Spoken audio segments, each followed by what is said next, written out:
Welcome,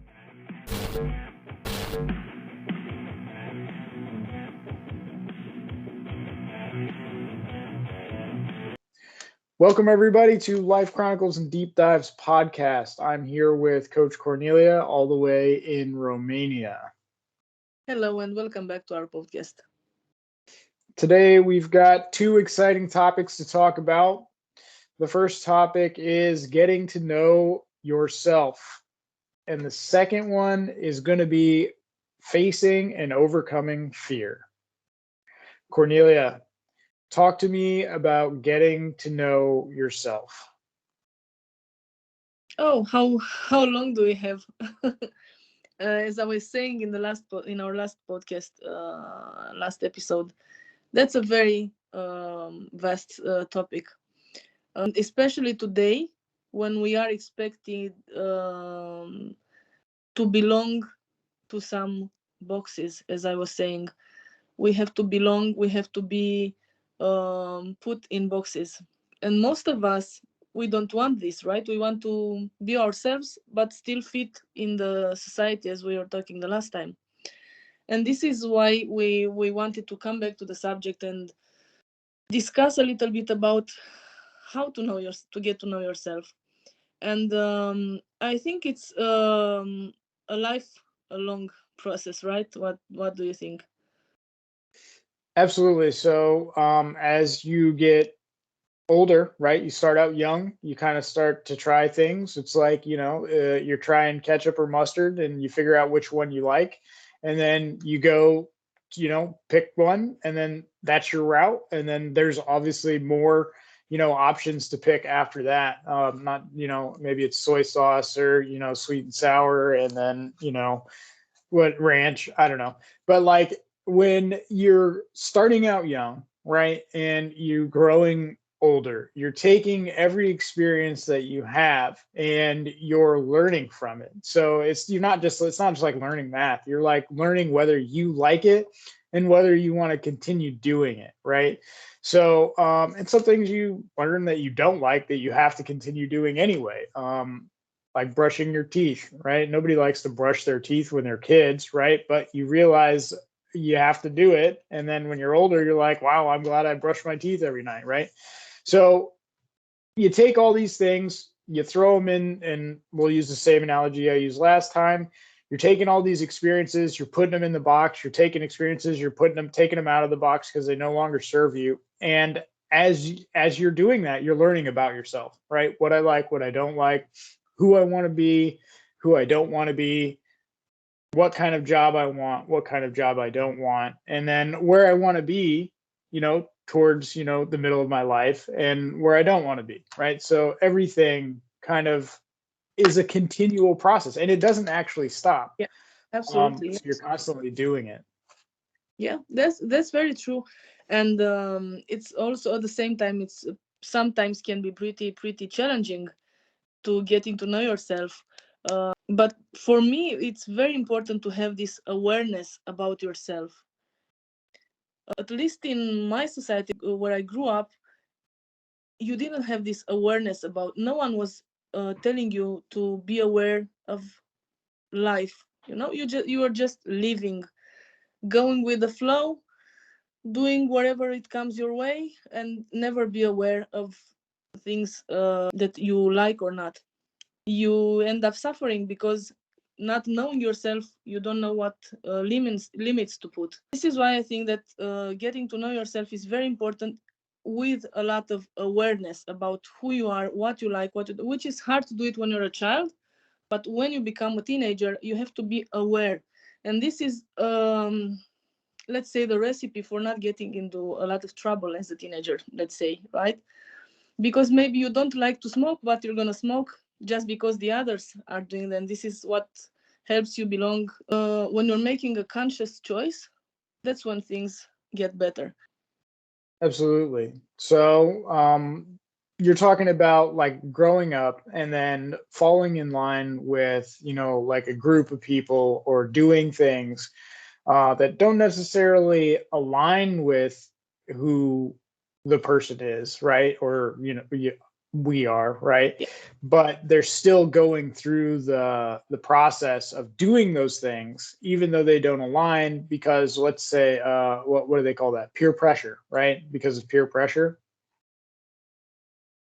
And Yeah, so, and go ahead. continue. If you're not making these conscious choices, this can follow you all of your life, not being aware of your choices. You have to be aware, you have to be present in your life, in the now, and make decisions according to who you really are. So does that take a lot of, like, how do you achieve that, right? So like, let's say we're going through life, right? And I'm at a point where I want to make a change, right? Like, I'm done fitting into the box, right? How do I get out of the box? Yeah, that's a very good question. You can find online thousands of recipes about how to get to know yourself, but I think we have to go back to simplicity and just ask about ourselves what I like and what I don't like. For me, it's the simplest thing to get to know yourself. So we're talking about, on a daily basis, a lot of introspection, self-reflection. Getting through this path, it's worthy at the end, because you're gonna find yourself in the mirror. We were talking about last time about looking yourself in the mirror and say, okay, so I respect myself now. I like who I am. While if you're going with the flow and you're not aware about yourself, you will never like yourself, right? What do you think? Do you think that someone might like themselves if they are not themselves? So in most cases that I encounter, right, I do a lot of introspection. So like self-reflection. I don't necessarily journal because I can recall things very, very well. I do encourage journaling for other people, but the part of it is that people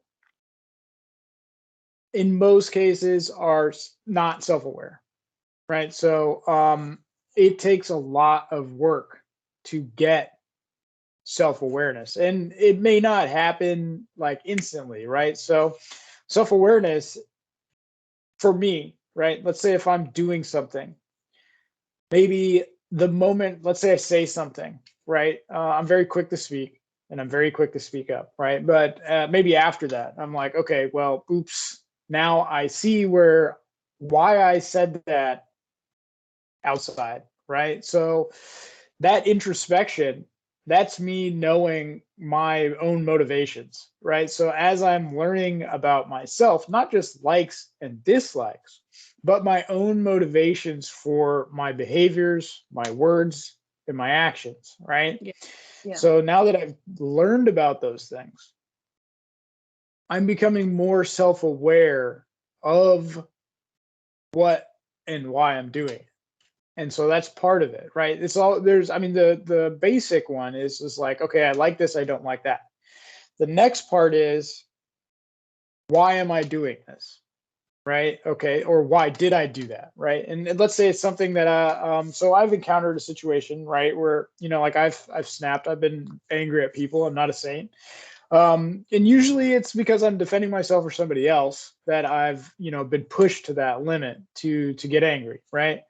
Um, but as I reflect on it, and I will reflect on things repeatedly, right? Okay, try to figure out, am I really angry at this person? Am I really mad, right?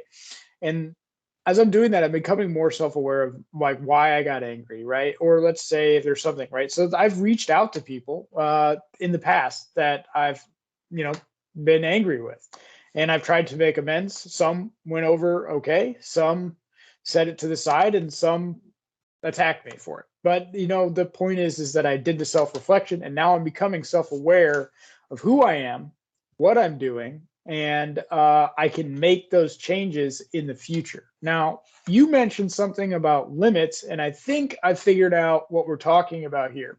You likes, don't likes, limits, right? So what I think what you're saying, and correct me if I'm wrong, you're talking about like setting personal boundaries for yourself, Yeah, yeah. right?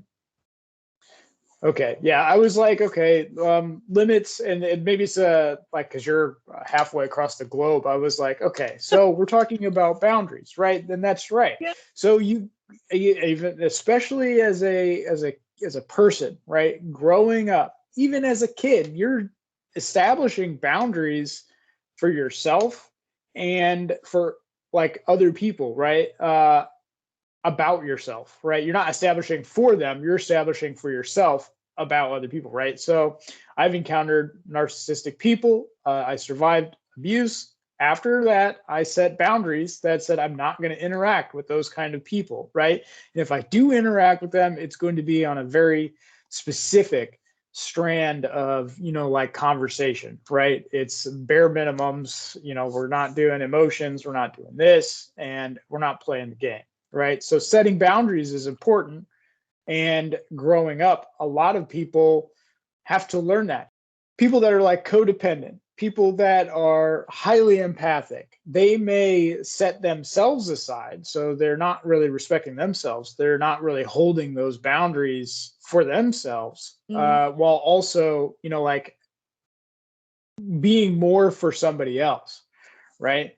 Been there, Yeah. done that. I've put more effort into somebody that doesn't care about me than I did myself. Now that's changed, but it took that self-reflection, that self-awareness to realize and look back, like to look back why I was doing that. And it has to do in my childhood with abandonment trauma, being adopted, left on a doorstep at an adoption clinic, and then like having my adoptive parents separate at age 3, my dad leave, and then like I was constantly just like seeking, and I'd put energy in, and the reason why I was putting that energy in is because I didn't want them to leave, right? Yeah. Just repeating that cycle. Right now I've become self-aware of that through introspection. Yeah, and through suffering, Micah, right? So Absolutely. yeah, that's my main problem, because I've been doing the same mistake over and over again without being self-aware, and not necessarily being self-aware, but always believing that if I'm doing the right things, they are going to see it. But usually they are not, right? So then you have to go back to yourself and see what's happening with you, and who you really are, and what you really want, and have the courage to step in and say, okay, this is my limit or my boundary, as you're saying there, over the ocean. I'm talking a lot about, or I'm thinking a lot about, the teenagers, because they are the ones that I'm working with mostly. So being a teenager is very hard to introspect, very, very hard. You're just going with the flow most of the times. You just want to belong. Right? The teenagers want to fit in. And so what they're doing is they're not really, I mean, they may have some inkling that like what they're doing, they don't like, right? But ultimately they're going to do whatever the group is doing, right? Yeah, So they can fit in because they're yeah. not getting it at home. Where I want to go with this, the background at home. I think the parents have a huge responsibility to help their kids make good decisions based on what's good and what's wrong, the classic what's good and what is good and what is bad, right? So the parents should be careful about this situation, because most of the teenagers are taking their informations from social media these days, not from families. And this is when you find a teenager who is somehow lost. They don't know who they are, what they want, what they like, what they don't like, and then they just go with the flow and make mistakes, or maybe feel really bad all the time. I'm not worthy, I'm not good enough, and this is a huge problem with being good enough. It's the main problem of the teenagers. I'm not good enough for that girl or for that group. Um, and this is why I think the parents should be very responsible about teaching their kids to be vocal, to say what they want or what they don't want, to have a voice in the group. And what comes with this is that you get respect from the others, right? When you have a voice, when you have your own opinion, and having this respect and not stepping on yourself, then you go in the mirror and say, okay, I respected myself, so I feel good about myself. I don't have that really bad feeling all the time that I'm not good enough, you know? Right. How do you think that someone can get to know themselves?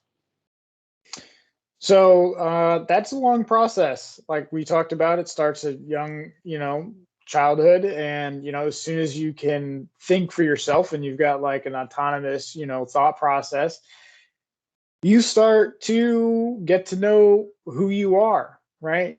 So we talked about liking ketchup and mustard, and then like, let's say you pick ketchup, and then that opens up other doors, but you don't like mustard, so you're not going down that path, right? That journey. Yeah. We've talked about how introspection and learning about motivations, behaviors, and actions, and how those things internally affect the outside world. And we kind of talked on that. But that's mainly how you really focus on getting to know yourself, is finding out what your passions are, what you like, what you don't like. And you focus your energy towards things that you like to do, and things that like are people or places and that you want to go, and people that you want to be around, and you put your energy there. You may have to do things that you don't like, but now that you don't like them, you can know that about yourself, right? You know that you don't like something, You right? It can, doesn't mean that you're going to have to be stuck with it, yeah, right? you can accept the compromise, yeah, from time to Right. time. Yeah. Other than that, once you start to know what you like and don't like, now we're interacting with an environment. I like water rather than Gatorade. So I choose water, right? Now, why do I like water better than Gatorade? Well, uh, I like the way it looks, right? And we start deep diving. We start asking ourselves, right? And it's usually the W questions. Mm, Why? yeah. Where? What? Right? So when I start to look at a choice or a decision in the outside environment, let's skip the water thing for now. But like, let's say if I go and I'm interacting with somebody, and in this case, it's a positive interaction, right? Why was it positive? Okay, well, I have positive feelings towards this person. Okay, so why do I have positive feelings, right? Peel back another layer of the onion, and you're like, okay, well, I like interacting with this person. This person's kind. This person's, whatever. And it's mutually beneficial for me to engage with this person. And I'm not saying that everything has to be that way, but what the questions I'm asking and the responses I'm giving on this podcast are essentially how you get to know yourself, right? We're talking about stuff we like. Now we're talking about a person, right? So we're interacting. Why do we like them? Well, I mean, we can even dive down deeper. Why do I like ketchup? Why do I like this person? Why do I like to go to this place? Well, because when I go there, and if we really dive into it, we can look at it. It releases, like good feeling chemicals, right? It's a good experience. That's getting to know yourself. Okay, I go to this place, I get a good experience, right? It releases dopamine, serotonin, and oxytocin into the brain, right? Because you like it, right? And now, because of how that works, right, you will be encouraged to relive that experience or have an experience similar to that.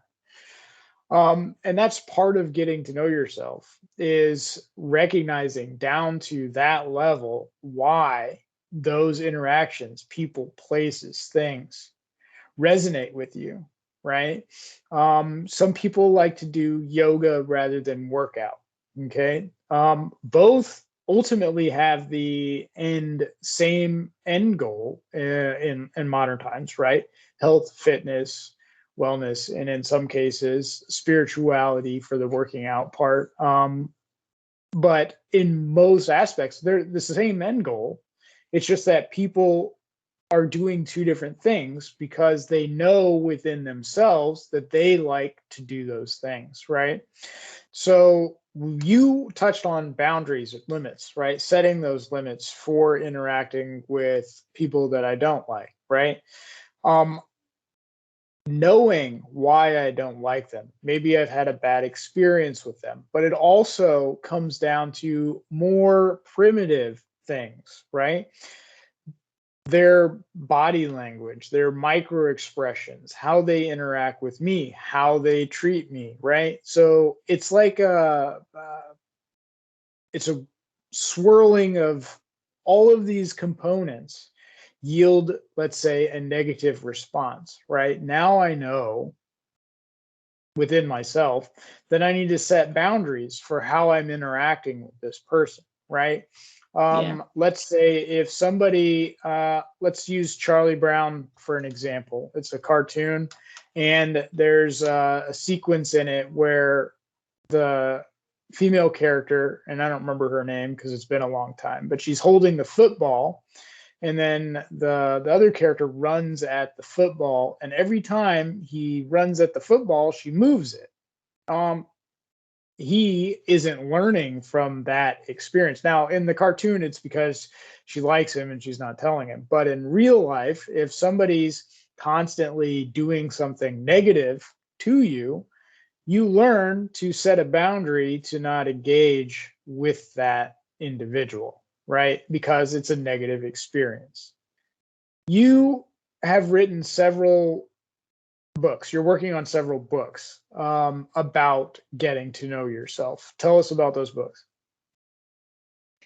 Yeah, it all comes down on what you were saying earlier about what you like and what you don't like. So what I feel is from the teenagers, it's the world is a very complicated place, and I thought maybe I could simplify it a little bit, because we have so many recipes for getting to know yourself, be happy in life, and so on, with thousands of steps and a lot of things that if you're not doing those things, you start to feel bad about yourself, right?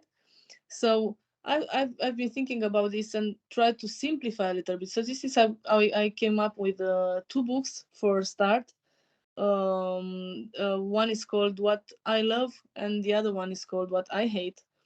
And there are something like journals, let's say. Somehow I've been thinking about some categories and put myself there, what I like and what I hate about those categories. For example, what I love about nature, or what I hate about nature, what I love about food, what I hate about food.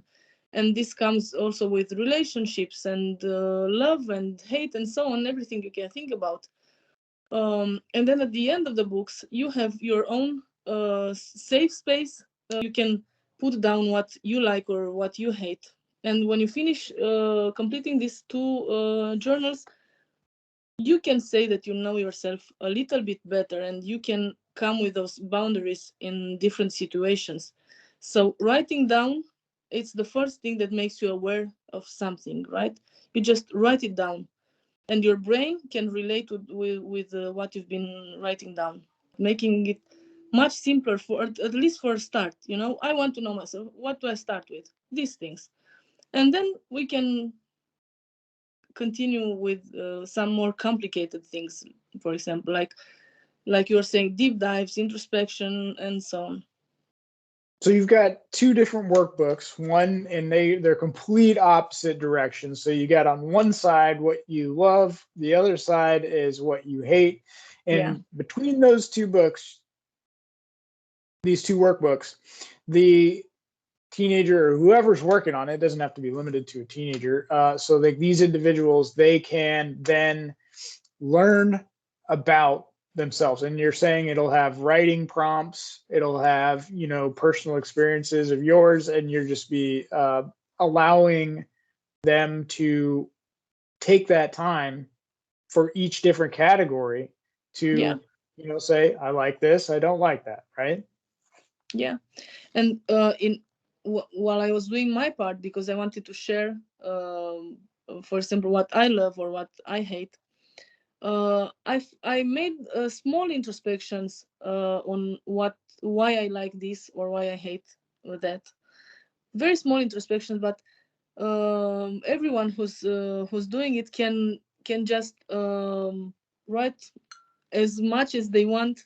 So I think it's a very beautiful process. At least for me, it was very interesting because, and for my friends, because I've asked some friends to do the same, and that's answer me some of this what I love and what I hate questions, and they said I thought it's gonna be easier, but it was not that easy to really stay and think about what I hate about food, for example.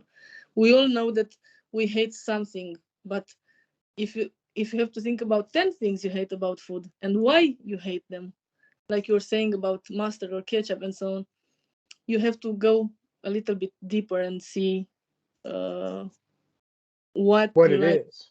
what it is, why is that, and so on. When we feel, when we smell some smells, how do you say it? When we smell smells, Right? Yeah.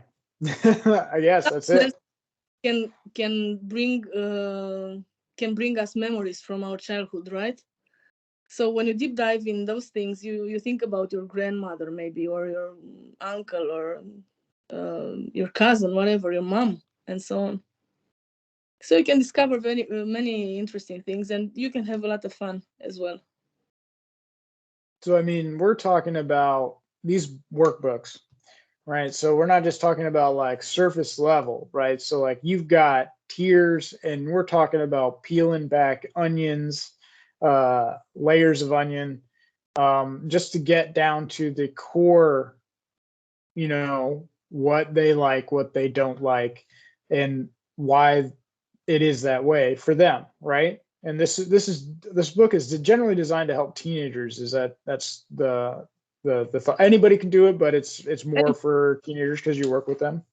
Yeah, and I mean, you don't have to do anything about it. I mean, if you want to put up some work and try to dive deeper, it's great. If you don't, it's great as well. It's, yeah, so it's up to the person how far they want to go into these categories and introspect on the topic. It's I think Because it should be about being something fun and relaxing, just getting to know yourself, and then you can come up with those boundaries. This is why I tie so much these boundaries. I mean, I see it like a circle. When you don't know yourself, you don't have boundaries, and you go to a lot of through a lot of pain. If you start to get to know yourself, you can set up some boundaries, and then maybe you won't hurt that much, right? yes, the life experience, right? And everybody goes through it at a different pace and at a different level. And your books will definitely help them, introspect, because ultimately what it comes down to is self-reflection, introspection, and then you don't particularly journal, but you've created a way for your clients or prospective buyers of your book to really introspect and deep dive, if they want, to the core of who they are. I hope it's gonna be a very good experience for everyone who buys the books. Awesome. All right, so let's move into our second topic for this podcast, and that is going to be facing and overcoming fear. And it's a big topic, and it kind of touches back into the first one for today, but it in itself is its own beast. Facing fear is a daunting task, right? So, and not everybody has the same fears. Everyone's got, different reactions to things. And some people don't have any fear, right? Not necessarily that they are fearless, but they lack the uh, response from the body to feel the fear that they should be feeling, right? So, facing fear. For me, facing fear is acknowledging that something is there, but then finding a way to work through it, around it, under it, kind of like water passing through, the rocks Mm. in a stream, right? So when I encounter an obstacle that triggers a fear response within me, I have one of two options. I can either face it or run away. Mm. Almost every time I will face it. I will work through whatever situation is occurring. I will tackle it head on, right? Why, Micah? Why do you think that you're choosing this path of confronting the fear? What's your outcome uh, from? What's your take from it? well, I get to learn. I get to learn. I gain something from that experience, right? But I also will learn to, or I will take that experience, right? And as I do that experience and I engage with it more and more, the less I fear it, Mm. right?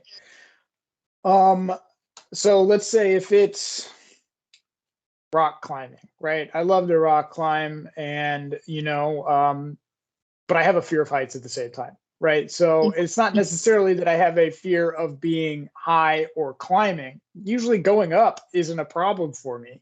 I'm really good at going up. The problem is when I'm coming down, it feels like I'm going to just magically fly off of the side of the cliff or something like that. Like I'm looking, it just feels like it is. So my body, and this is a more of a recent development because of a lower back injury, which renders it almost unable to move from my lumbar to my sacrum. But with that, I still do it, right? So I'll climb up, I'll climb fast, and then when I get to the top, and then on my way down, it just feels like I'm going to just fly away from the cliff or fly away from, if it's really steep stairs, which, it feels like I'm just going to just levitate away from that. But I still go down the stairs. I still climb down that cliff. It just may take me a little bit longer. And I don't necessarily know why that happens, but all I know is that if I don't get down, right, nobody else is getting me down, right? So I go through the process. I recognize that there's an obstacle in front of me, that my body's initiated like a fear response. And I have two choices. I can quit, go back the other way and get stuck at the top, or I can continue down. How does it make you feel? So that is the benefit of facing the fear, is that like once you've conquered it, once you've made it through it, right? It may not just happen at like one occurrence, right? You may have to do multiple attempts or multiple events of that particular experience in order to really harness that. But because I've completed it, I now feel a sense of accomplishment, right? Like Yeah. I've kind of like the David and Goliath, right? Small guy, big giant. Small guy takes down big giant, right? Um, in personal interactions with people, right? I don't really register fear that way. So like my fear is just magically flying off of a mountain. And then like my imagination, right? So you ever swimming in the ocean and then you see something and you're just like, oh, what was that? And then it's like this huge monster that just like comes up and like engulfs, half the ocean at the same, right? But it's not there. Your mind's just playing tricks on you, but you still have to keep swimming in the ocean anyway, because, right? When it comes to people, right, I don't have that fear response. So, or animals, right? So like I'm really not afraid of people or animals in that aspect, right? But I am afraid of magically floating off of the side of a mountain, right? So when I engage with people, right, because I don't have that fear response, I just engage with them as myself, or I don't engage with them. So, for instance, if I am, let's say, I need to be someplace and I know somebody there doesn't like me, I'm not afraid of them, right? Interacting, right? And maybe it's just because I've faced that down so many times. Maybe it's because I've introspected about myself, and but also I know I can handle myself in that Mm, in yeah. situation, right?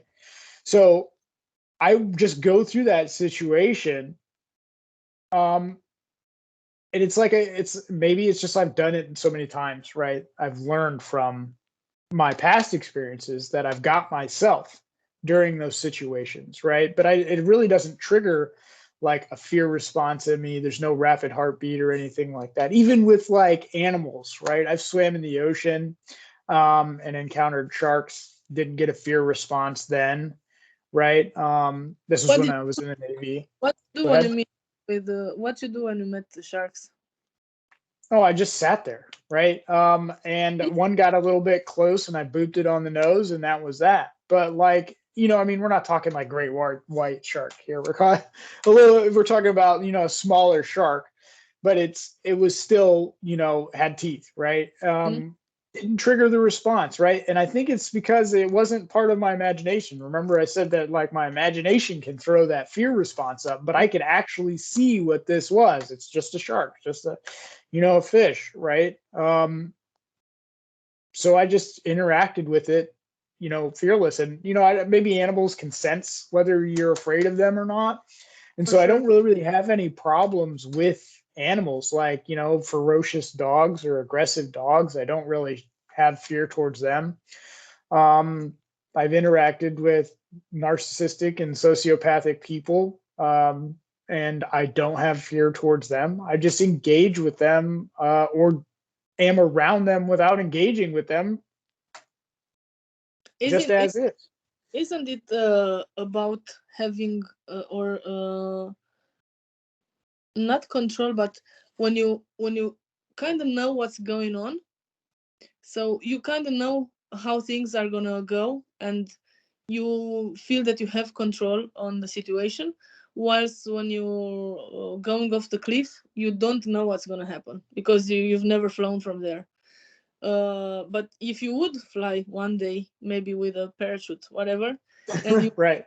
goes right, maybe you will have control over this situation as well. So I would rather jump out of an airplane with a parachute than ride in a roller coaster. Okay. Um, and you're right, because of the control, right, of the parachute. Like, let's say if I am on a cliff, right, I'm on the top of a cliff, and then there's like a little chute where I can do like a paraglide off of, and pop a parachute and go, right? I would feel comfortable in that situation, mm, right, with that parachute, right, and with that, because I would know that I'm being pulled off of the mountain, off the mm, cliff, you know um yeah, with that with that there. So ultimately, facing that fear would come down to knowing the controls, right? So knowing what's going to happen, being able to predict and know what's going to happen. Whereas mm, when I'm climbing down the side of a mountain, or let's say my imagination is tricking me in the middle of the ocean when I'm on a swim, it's like, okay, well, now there's some unknowns there. So knowing, in this case, helps with facing that fear. yeah, that's Talk to me a little bit about, overcoming fear and facing it for you. What are your experiences and how do you do it? I mean, I have anxiety. Uh, I mean, since 18 years ago. With anxiety, you get to have thousands of fears, all kinds of fears. You can't realize what's happening. You just have, like, imagine like a lot of bees coming over you. This is how it is in anxiety with fears. This and this, and even things that you've never been scared of before, they can they can become scary. And in Romania, we didn't have a lot of information about anxiety. All of a sudden, having so many fears, I was afraid to go out by myself. I was afraid to eat a lot of things that I used to eat before. I was afraid to do many things I used to do before. Once I realized that it's anxiety, knowing what it is and going into therapy and realizing, so now I know what this is. It's anxiety. So anxiety comes with fears. So it's not real. For me, this was the moment. It's not real. It's just my mind playing tricks. Living with this, it takes maybe 2 or 3 times more energy than a normal person that doesn't have anxiety to, let's say, jump in the car and go somewhere, being afraid of going on the road, but it takes a lot of energy. But it's extremely, extremely impressive, the feeling when you get to the end of the destination and you've done it. I will never allow my fears to make me not living my life, not feeling great about what I'm doing, even though. So I decided I'm gonna ignore the fear. I'm afraid to eat peanuts because I'm afraid that I'm gonna have an allergy or something. But I'm still eating the peanuts, right? I'm afraid to drive outside the city, but I'm still driving. I mean, we came with a car from Denmark to Romania, maybe 4,000 kilometers. We are talking kilometers here, meters. We have a different. Yeah. I refuse to obey, right? I just ignore the fear. That's what I'm doing mainly. Well, you're facing it, right? So I'm not even facing my fears. I just ignore them all.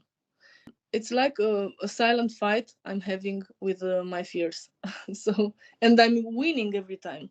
That's the main thing for me, that I'm winning all the time, ignoring the fear.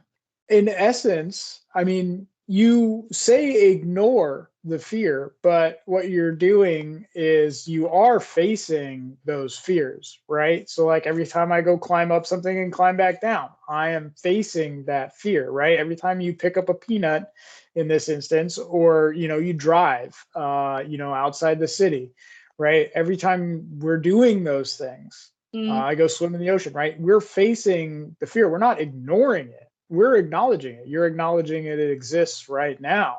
And that's the part, is we are moving through that fear, right? And anxiety has, a significantly more impactful experience when dealing with fears than, for me, my imagination, or falling or flying off the side of a cliff, which gravity wouldn't let that happen. But my body's like, okay, well, maybe it could happen. But if I were to jump, not off of a cliff, but if I were to jump from, let's say there's like a rock here and a rock here, and I were to jump from this one to this one, right, I would be in control of that. I'd be totally fine with that, right? Yeah. And it comes down to that introspection. Facing that fear comes down to introspection. Why am I reacting this way? What is it about this experience that makes me scared? And how do I move through it? And let's say I've moved through it. Now that I've done that, what did I learn from that experience by facing it? Right. So I encourage people, not if they have an actual peanut allergy, but I encourage people to face their fears and engage with them. And I've always said it, I'm a big proponent of immersion therapy, right? So I don't stop myself from going climbing, cliffs. I was just in Mexico this past summer. I climbed up a cliff, and then it took me a little while to get down. I was wearing not maybe the right boots. And maybe that played into the factor, because I felt like, I couldn't really get a good firm grip hold, and it was just weird. But that felt like I was going to fly off the face of the cliff, but I still went down the cliff. Facing those fears, the sense of accomplishment at the end of it is good. And somebody that has, for your case, somebody that has anxiety, the amount of fears that you would have throughout a significant part of your day, right?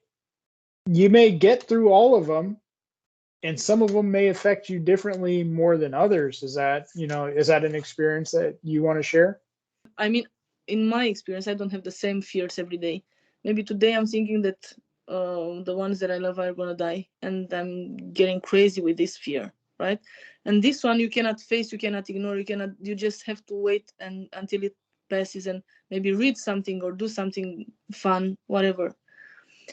When it comes to fears that you can overcome, I'm just doing it and ignore. I prefer to say that I ignore it, because if I say that I'm facing it, I'm giving it, in my mind, I'm giving it too much weight, and I don't want to give them too much weight to those fears. So this is why indifference maybe will hurt the fear, the anxiety a little bit more than facing it, right?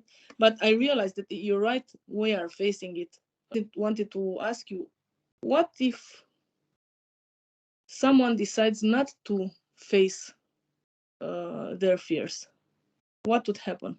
Let's say if I present somebody a choice, right? I present somebody a choice, and they're working with me, right? And or they're a friend of mine. I present them a choice. I say, you can either do this or you can do that, but you can't do both, right? Let's say if they pick, they don't want to face the fear, right? Right. Well, at that point, I can't make them face the fear, right? I can do that for myself. I can be like, okay, well, I really don't want to do this, but I'm going to do this, right? But I can't make somebody else face a fear, right? One, that's, inhumane, but two, it's kind of like their choice whether they want to move through it. And I'd like to say succeed in facing the fear, but again, where everyone's at on their own journey and what they deem as their successes is what is different from what I would see as a success for myself. Yeah. So they may come across this fear, may not want to engage with it at all, and then turn around. They know that they had a choice at that point in time, right? Now, when they step away from that, they can either forget it, set it aside, and just be like, okay, I didn't face it. It's fine. It's not a big deal. I don't want to face it. It's not a big deal, right? Or they could face it, turn around and say, man, I wish I would have done that, right? Let's say later on in life, they're facing something different, but the previous experience would have helped them in, the later in life experience. Mm-hmm. They didn't face it then, so they have to face it now. And that's what you'll find is that if somebody doesn't face something when it's immediately in front of them, and I'm not saying that they have to, but if they don't, if they face it again, they may not be prepared, right? But let's say I'm in the ocean and I have a fear that my imagination is going to create something. I'm going to see something. I'm going to feel something, and it's just going to get blown way out of proportions. Is it grounded in reality? Maybe, maybe not, right? I can work through that on my own terms by going out in the ocean, right? But if I were to be on a boat on a cruise, and then let's say the boat were to have a bed sink, or there's a reason for me to get in a life raft or whatever, I had to get in the water in an emergency situation. That experience here, now I'm thrown to the grinder. Now, because I'm in that situation unwillingly, it may push me to succeed more because survival instincts will kick in at that point, right? Right. So I did want to touch on like dealing with like narcissistic people, right? So at a time I dated a covert narcissist, and originally, like everything was fine, went through the stages, and then the post-separation abuse happened, right? And what a narcissist's end goal is to keep you trapped, to break you down, to keep you where they want to keep you, right? That didn't align with who I was. So I was constantly trying to, break out of that box that I was being put in. However, I knew the truth, right? Through all the gaslighting, through all of the things that were being thrown at me, the manipulations, the trying to make me stay silent while they're running around telling, false stories, that didn't jive. I had to face the fear of interacting with people that may or may not wanted to hear my story, right? And they can draw their own conclusions, right, from whatever I'm telling, but the fear that I had to face was do I tell them the truth? Right? Do I tell them my experience? Right? Because we talked about in previously, like having people know stuff about me that isn't true. Right? I don't. That doesn't work for me. I don't like it. So I Yeah. want to tell them my experience. Right? I have to face that fear, So even when they can attack me with it. you were afraid that they won't listen, right? Right. I was afraid that they wouldn't believe me, and some didn't. But Mm, that's that's I once I've told them the truth, that fear this, subsides, mm, right? And that sense of okay, I've told them my experience. They don't want to believe me. Okay, right? yeah. But the fear of them taking action against me because I was telling the truth Mm, was probably one of the biggest fears I've had to face in my entire life, right? And it was used against me in several instances. Me coming to clear my name, to tell my experience, to tell my truth, was then weaponized against me. Didn't stop me from doing it. Let's stop you. And what was the greatest benefit from it for you? Well, I think it was a double-edged sword because part of that fear, right? It wasn't just that I wanted to tell the truth to these people. It was that if I didn't tell the truth, that they would be walking around with negative image of me. And it's not that I cared about what they thought. It's that they were taking that negativity and using it to affect my life, Mm, right? Affect yeah. where I could go, affect what I could do, right? I'm still not Mm, allowed in certain places because of lies that were told about me. right. And that's kind of just an experience, right? And I had to face the fear of and ultimately, right? It comes down to it. I've got the two options, right? I had to face the fear of them knowing something about me that wasn't true and using it against me. But I also had to survive through that entire process. And after that, face the fear of saying it's going to be okay if they don't believe me, right? That was the biggest step, right? So I went from telling them the truth, right? Facing the fear of telling them the truth, telling them my experience, telling them that I survived narcissistic abuse, that I was being abused, right? Emotionally and psychologically. I had to face that. Once I did that, if they didn't believe me, that was the next step. Facing the fear that it was okay that they didn't believe me. I know my experience. I know what I lived through. I know that I lived through a love bomb, devalue, betrayed, discard, a Hoover, post separation abuse, an attempt to destroy my life, my job, my livelihood, and pretty much take everything away from me. I survived that. And I tell my story without fear. So you having this experience will help you help others, right? In this situation. Because having to do with narcissists, somehow fears are triggered, different kinds of fears. So what would you say to someone who's coming to you, right, for narcissistic abuse recovery and says, I'm afraid of that person. I'm so scared of that person. When I'm seeing him or her, whatever, when I'm hearing about that person, I get really, really scared. What would you tell to a client like this? What are you telling them?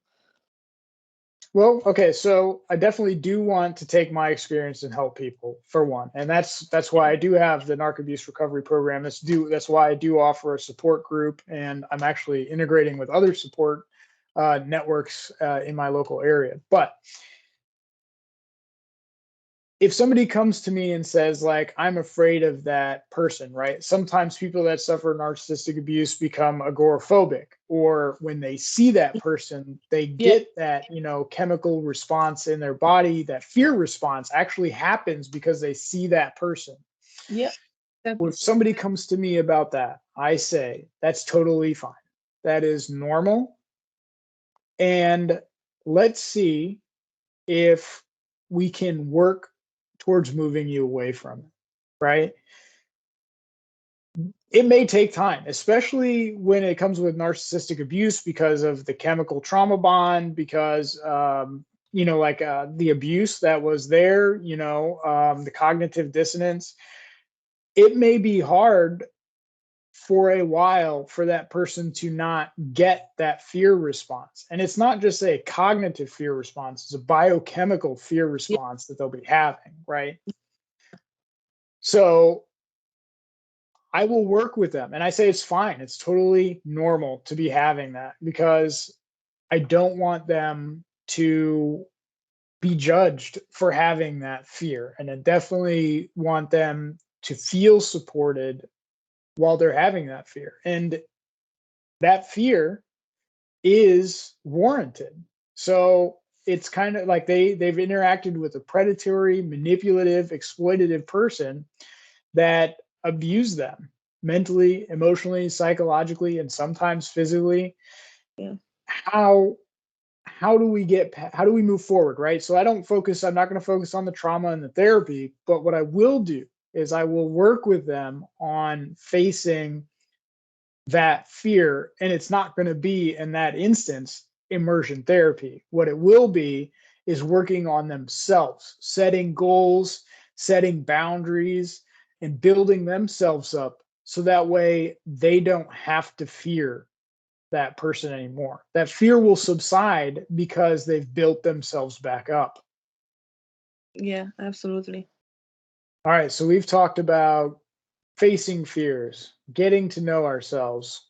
I've talked about my vulnerabilities and fears, personal experiences, and shared them right here on YouTube.